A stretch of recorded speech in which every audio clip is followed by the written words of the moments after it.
Quando pensamos em saúde na Idade Média, é muito comum que pensemos na peste negra ou em terríveis condições sanitárias, das quais poucas pessoas conseguiriam escapar.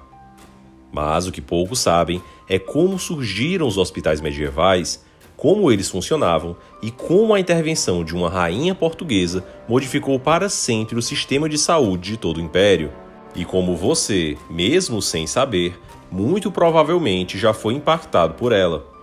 No vídeo de hoje, vamos falar sobre a saúde pública medieval portuguesa. Mas antes de começar o vídeo, já deixa o dedo no like e se inscreva agora mesmo aqui no canal para não perder as novidades por aqui. Os hospitais como conhecemos hoje surgiram na Idade Média, anexos a igrejas e a mosteiros. Hoje em dia, para todos nós, o hospital é o local para onde se vai quando se está doente. Tem-se o hospital de classes mais altas e de classes mais baixas. Mas, na Idade Média, o hospital era necessariamente um local de pessoas pobres. Isso porque os ricos se tratavam no conforto de suas casas. Os profissionais de saúde iam até a casa dos ricos para tratá-los. Já os pobres, que não podiam pagar, eram tratados por caridade nessas instituições. E os hospitais tinham uma estrutura muito singela e contavam com profissionais limitados. Em Portugal, cada hospital contava em média com 8 a 10 leitos e eram mantidas a partir de doações de fiéis na hora da morte. Isso porque muitas pessoas antes de morrer destinavam bens para a igreja a fim de custear a manutenção dos pobres nos hospitais. Na mentalidade medieval, tal como a água apaga o fogo, os atos de caridade apagam o pecado. E assim, essas doações eram a forma do moribundo ter remido suas penas no além. E esse dinheiro era aplicado em especial para dar comida aos doentes e para pagar os profissionais que atuavam nessas instituições. Na Idade Média não havia bem o conceito moderno de médico, enfermeiro, técnico de enfermagem, farmacêutico ou dentista. Os profissionais de saúde da época eram apenas 3: o cirurgião, o boticário e o físico. O físico era equivalente ao médico da época. Ele diagnosticava a doença e acompanhava os sinais vitais, e às vezes cheirava, analisava e até provava a urina dos pacientes, prescrevendo as medicações que eram preparadas pelos boticários a partir de uma mistura de ervas e outros itens. E, por fim, prescrevendo também as cirurgias que deveriam ser feitas pelos cirurgiões. Assim, havia uma subordinação do cirurgião barbeiro e do boticário ao físico. E os dois não eram tão valorizados em seus salários quanto ele, justamente por ficarem com um trabalho considerado manual, ao passo que o físico tinha um trabalho mais intelectual. No entanto, no reinado de Dom João II, vemos uma série de mudanças no reino de Portugal. A população começa a crescer, o poder da Ordem de Cristo se acentua e o monarca começa a empreender esforços para a centralização do poder.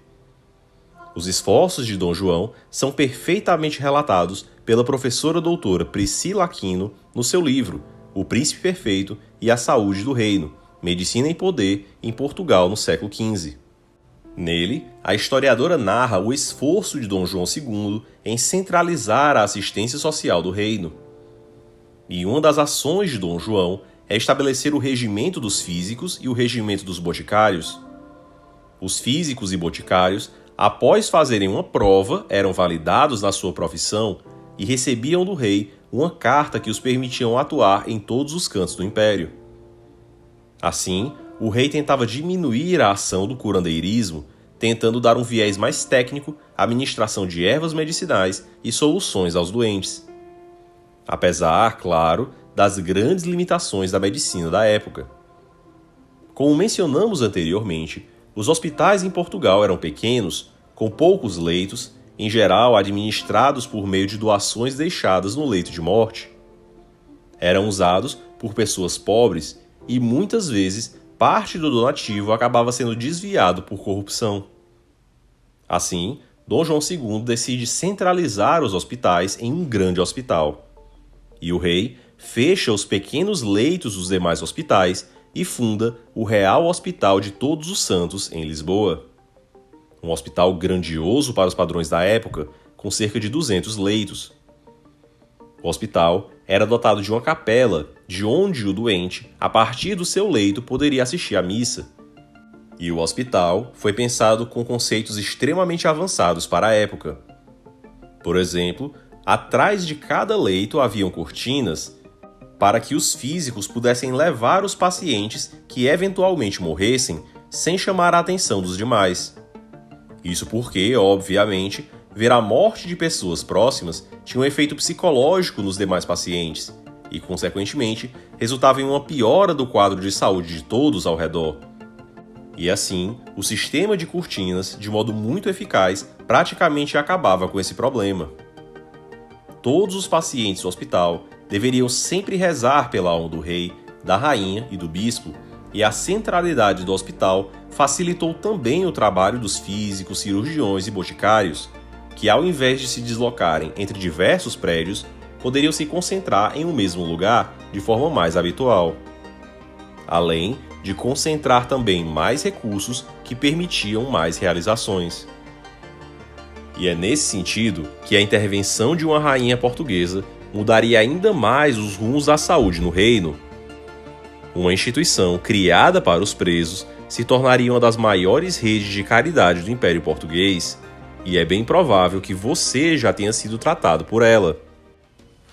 Mas antes de falar sobre essa grande inovação de Portugal, vamos aproveitar para te apresentar um produto inovador que pode estar chegando na porta da sua casa com frete grátis. Estamos falando da Insider, uma marca brasileira que se destaca pela fabricação de vestuário de alta qualidade. Seus produtos são feitos com tecidos leves, super confortáveis e, o melhor de tudo, contam com a tecnologia avançada, como, por exemplo, a tecnologia anti-odor, ideal tanto para o dia a dia quanto para a academia, trazendo praticidade e estilo ao seu guarda-roupa. A Insider é parceira do canal História Ibérica e, por isso, você pode garantir descontos especiais em todos os produtos. Usando o nosso cupom IBÉRICA15 no site da Insider, você terá 15% de desconto em suas compras. Então, não perca essa oportunidade. Clique no link da descrição e use o nosso cupom para economizar e renovar o seu guarda-roupa com estilo e tecnologia.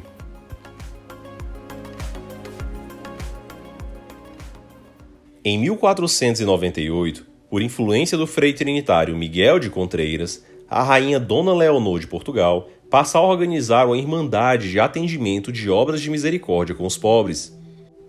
Assim, ela funda a Irmandade da Misericórdia. E, curiosamente, as primeiras ações da Irmandade eram de acolhimento e solidariedade aos presos. Como bem relata a historiadora Priscila Aquino em sua obra, no século XV, quem era preso pelo Estado tinha de custear sua própria estadia na cadeia. E, se a pessoa não tivesse uma família, ou a família com dificuldade financeira parasse de mandar dinheiro, o preso poderia até mesmo morrer de fome na prisão, antes mesmo de conseguir ser julgado. E muitas pessoas condenadas à morte às vezes eram abandonadas pela família, que não queria pagar os custos de manutenção na cadeia, e assim, essas pessoas padeciam nas prisões, desnutridos e geralmente contraindo alguma doença nos calabouços. E a Irmandade da Misericórdia surge justamente nesse contexto. A Irmandade, seguindo os preceitos cristãos, levava água, comida, a Eucaristia aos presos, além de padres para os confessar e dar a extrema-unção. A Irmandade prestava companhia ao padecente para que ele não ficasse sozinho e caísse em desespero, e, no último momento, o dava à cruz para que ele beijasse e salvasse a sua alma. Mas, seguindo os preceitos da misericórdia, a Irmandade passou a cuidar não só dos presos, como também de todos os doentes que se encontravam em situação de abandono e vulnerabilidade. Assim, a Irmandade da Misericórdia vê a necessidade de formar um lugar onde acolher todas essas pessoas, e assim surge a Santa Casa de Misericórdia. A Santa Casa, com o passar do tempo, foi ampliando as suas competências. Além da ajuda aos presos, passou a prestar ajuda aos órfãos, às viúvas, aos deficientes e, por fim, aos enfermos. E é aí que a instituição, seguindo os preceitos cristãos, passa a ter uma vertente cada vez mais voltada para a área da saúde. A Santa Casa não poderia se escusar de atender nenhum doente. Afinal, se Cristo estava no doente, recusar um doente seria recusar o próprio Cristo. E pelos esforços de Dona Leonor, a instituição começa a se espalhar por toda Portugal, e a Irmandade da Misericórdia passa a financiar a manutenção da Santa Casa, de modo a acolher os pobres e doentes de todo o reino. E Portugal também começa a levar a Santa Casa para os outros cantos do Império. Os portugueses estabelecem a primeira Santa Casa do Brasil em 1536, em Olinda, mas levam também para Angola em 1576, Macau em 1569, Goa em 1515, assim como outros territórios como Moçambique, São Tomé e Príncipe, dentre outros. Praticamente, onde pisavam os portugueses, pouco tempo depois eles levavam a Santa Casa de Misericórdia. E no Brasil, em Olinda, ela teve um papel importantíssimo, atendendo os navegantes doentes que vinham ao Brasil. E com o passar do tempo, também tiveram um importante papel no atendimento dos escravos. Os escravos no Brasil também se organizavam em irmandades católicas que ajudavam a promover batismos, casamentos, festas religiosas, construção de igrejas e funerais. E quando ficavam doentes, nas Santas Casas eles tinham assistência, além da assistência dada a viúvas e órfãos. E por falar em órfãos, uma das inovações trazidas pelas Casas de Misericórdia foi a disseminação da roda dos expostos. Quando uma mulher se envolvia em um caso extraconjugal que gerava um filho, ou era viúva, muitas vezes não podia criar a criança. Seja porque no casamento o bebê seria uma memória constante da traição, seja porque na viuvez não tinha recursos para prover para si e para a criança. Assim, para evitar o aborto ou o infanticídio, foi criada pela Igreja na Idade Média a Roda dos Expostos. Por meio desse mecanismo, as mães que não queriam criar seus filhos, ao invés de abandoná-los ao relento no frio, correndo o risco do bebê morrer, poderiam simplesmente colocá-los na roda e, por meio de uma alavanca, girá-la, fazendo com que a criança entrasse para dentro do prédio, e tocar em seguida um sininho para avisar as pessoas do prédio que o bebê tinha chegado, podendo logo em seguida fugir sem ser identificada. Assim, as pessoas do local, geralmente uma instituição religiosa, cuidavam dos órfãos até que eles pudessem ser adotados por outras famílias.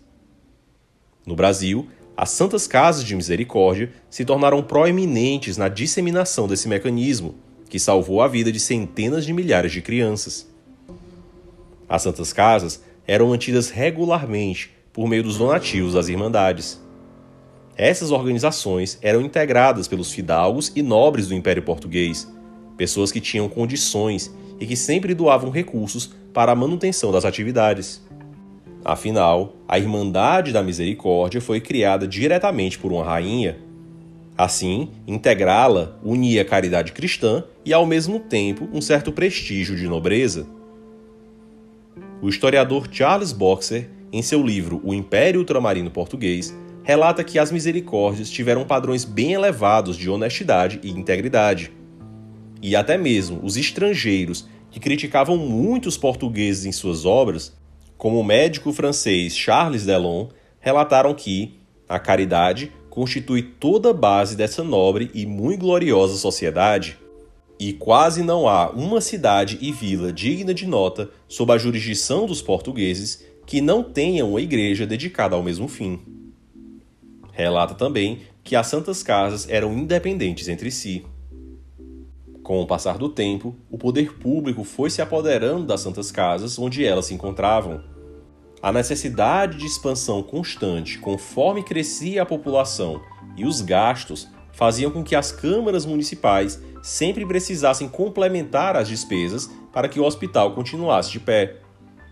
E assim, a partir das ações de uma rainha, foi fundada uma instituição quase tão antiga quanto o Brasil, destinada aos mais necessitados e que salvou e segue salvando a vida de milhões de pessoas ao redor do mundo.